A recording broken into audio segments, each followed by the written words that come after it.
Hey, what's going on, you guys? I am coming back to you once again, and this is kind of like differ from my original style of posting, but nevertheless, um, you know, got some things that I need to get off of my mind, and hopefully someone will listen. I hope your evening is going well.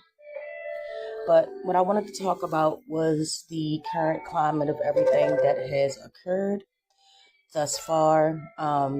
We just had one of the biggest single mass protests, um, maybe in United States history.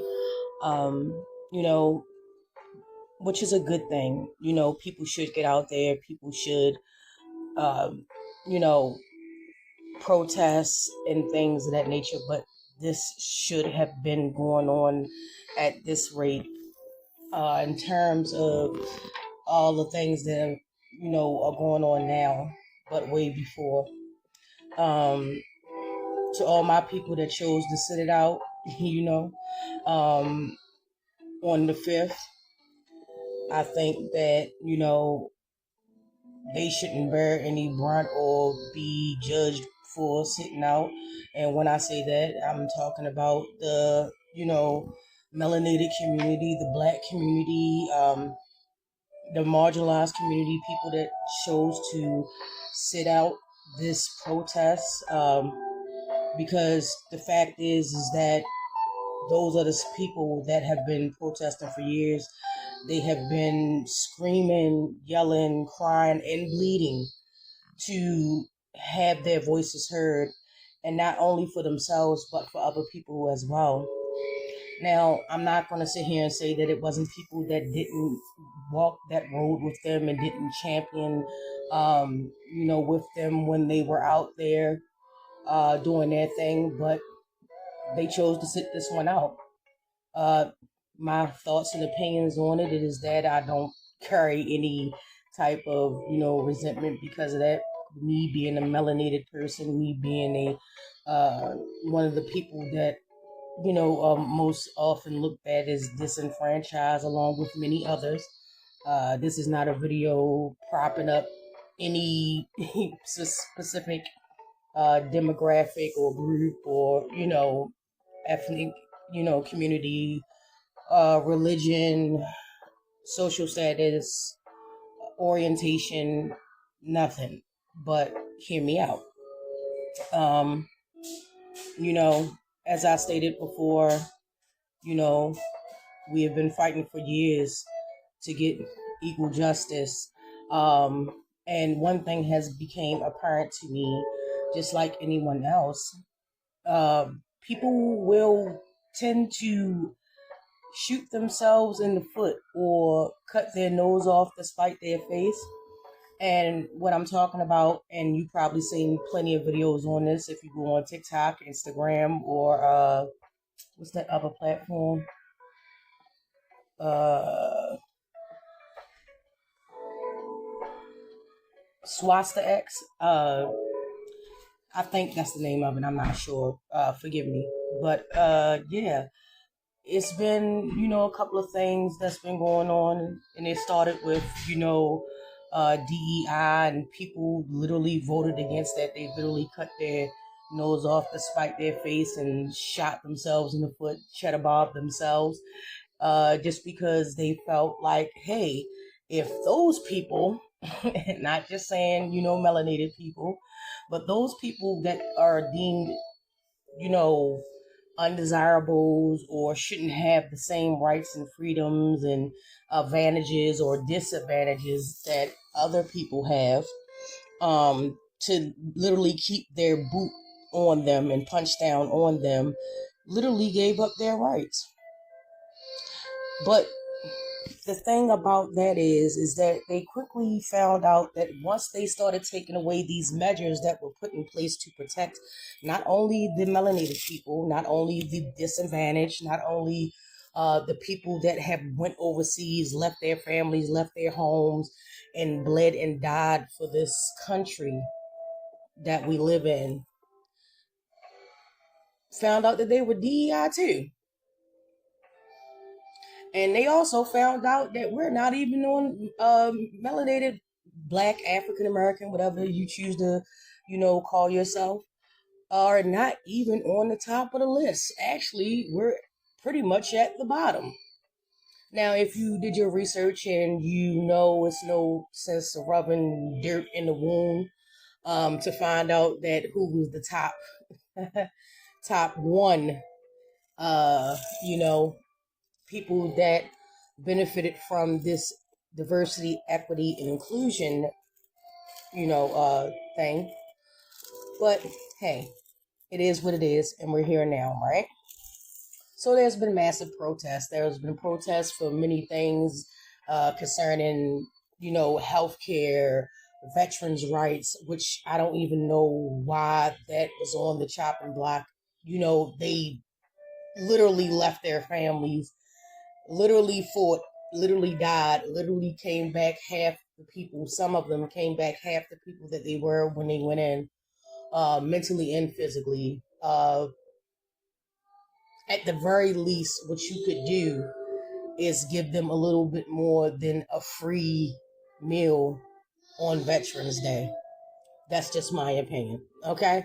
Uh, Hands down. No matter what branch you served in, no matter if it was current or former, no matter if it was, your granddaddy or your dad or your uncle or your grandfather, um, eternally, for me, thank you for your service. Thank you for your sacrifice. Thank your families for their sacrifice. And my condolences to anyone that has lost anyone from fighting in war.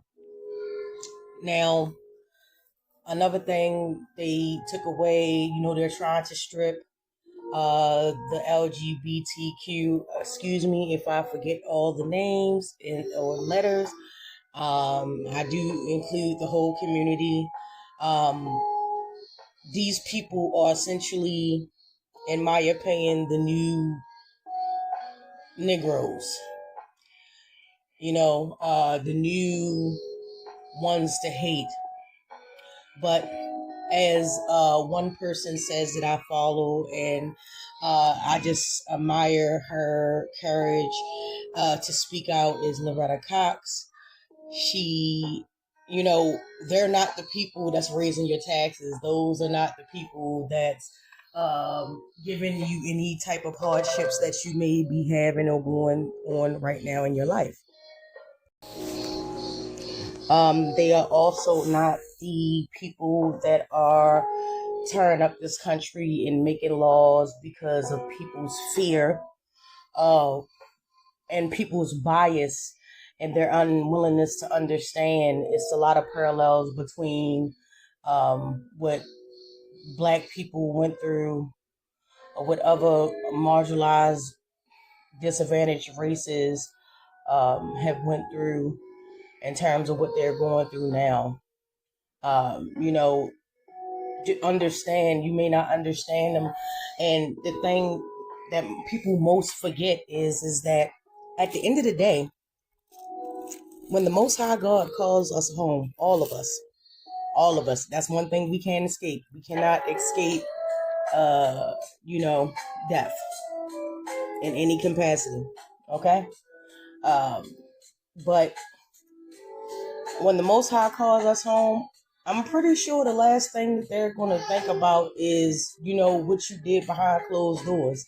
I've always been, I'm not going to say champion for them to be able to live, but I have spoken out over the years, being a person that has had many, many, many, many people in my family that have, transitioned or is transitioning or are queer or are lesbian or are, bisexual, all the letters. Okay. Let me just say that. And, I love them no different. I would die for these people. I have spoken up about people that is not in my family, people I don't even know, that I just felt that was wrong. And, they should be treated equally just like everyone else. There's to say that, yeah, just like anything else, there are going to be bad people in the bunch, of course. That doesn't mean if we include, them and try to at least understand what they're going through, or, you know, doesn't mean that, there's not going to be some bad people. Okay? There's bad people everywhere. There's bad people in every demographic, every ethnic group, every religion, every etc., etc., etc. Okay? That's not going to stop bad people from being bad people, but to literally count out a whole group of people because you don't understand, or because of what your religion says. Your religion also says don't judge. And what you're doing right now is judging when you're not supposed to be judging. Oh, don't make no mistake about it. Whatever religion, that you subscribe to, you're going to be asked like, hey, well, why did you, for example, judge this transgender, this queer, this bisexual, asexual person, etc., etc., this black person, this, Asian person, this Middle Eastern person, or whatever the case is, and what are you going to say? Oh, because I was No, that's why it's always important to dissect your whatever your holy book is, and find the meaning and the interpretation for you. Don't allow someone else to tell you what you should believe, because that's basically, oh, I was raised like this. Most of us were, but at the same time, I believe that it's only a stepping stone for when you go out there. Just like, for example, when you raise your children, and you talk to your children till they're blue in the face. Don't do this. Don't hang out with these people. Be a good person. Be respectful. Things like that. And then they get outside of your house, and you have other elements like peer pressure. You have the wanting and willingness to want to fit in and be accepted by other people, and things like that. And all of that teaching and stuff just goes out the window. So that's a good example that I can use in terms of that. Another thing is about these tariffs, these taxes, but I want to speak a little bit about education. Yes, a lot of the services and stuff like that are not good. Um, the current administration ran on, oh, we're going to go in, we're going to check and see, we're going to find fraud, which they found little fraud, little fraud. Um, as far as like Social Security, I'm pretty sure a lot of us have parents and grandparents that have worked their whole lives. And Social Security, the basis of Social Security is to be a safety net for those people that have worked a great vast majority of their lives. And now to find out that your 401k is dwindling, as an example that was used that I heard, if you have $100,000 in your 401k, now you have 90,000. As a small example, people that have worked all their lives for Social Security, and they raised the limit age where you can actually apply to it. Now they're making it virtually impossible to actually do that. The fact that some of these people who are rich, mind you, these people are wealthy. This one guy, I forgot his name. Actually, to be honest with you, it's not even important enough to remember. He is just the same old manufactured rich person that, they don't see the disparity in the issues and the challenges that the people below him. And that's basically what it is. They're looking down, punching down on the middle class and other marginalized people. He said my grandmom would have not worried if her Social Security check. Yeah, well, your grandson, our grandparents are not rich. We're not rich people. A lot of us work day to day. A lot of us do what we have to. Let's not count those people out too. Um, you know, we do what we have to make sure that our families are secure. There's been a lot of bias, and it's been all over social media for years and decades. People's opinions of other people or what they do, as long as they're providing a good place for themselves and they're taking care of their children the way they're supposed to, it's really no one's business. Just the same as what a person chooses to, do in the comfort of their home in their bedroom is nobody's business. And I mean that strongly. That's really nobody's business. Um, Also, for example, the fact that in some states you can't, get treatment or an abortion. They're literally drafting laws in some states where if you even have, a miscarriage, they're looking at that to be manslaughter. If you are violated in any way, whether it be through incest or just some random person that's, looking to, hurt a person, um, you have to be stuck with the burden of becoming a mother, even if you don't want to. Um, you know, and it's, the person that violated you in some states, they have the right to claim parental rights. That something that was forced onto them. That really doesn't make sense to me. I could go deeper into that, but I'm just gonna, glaze over it.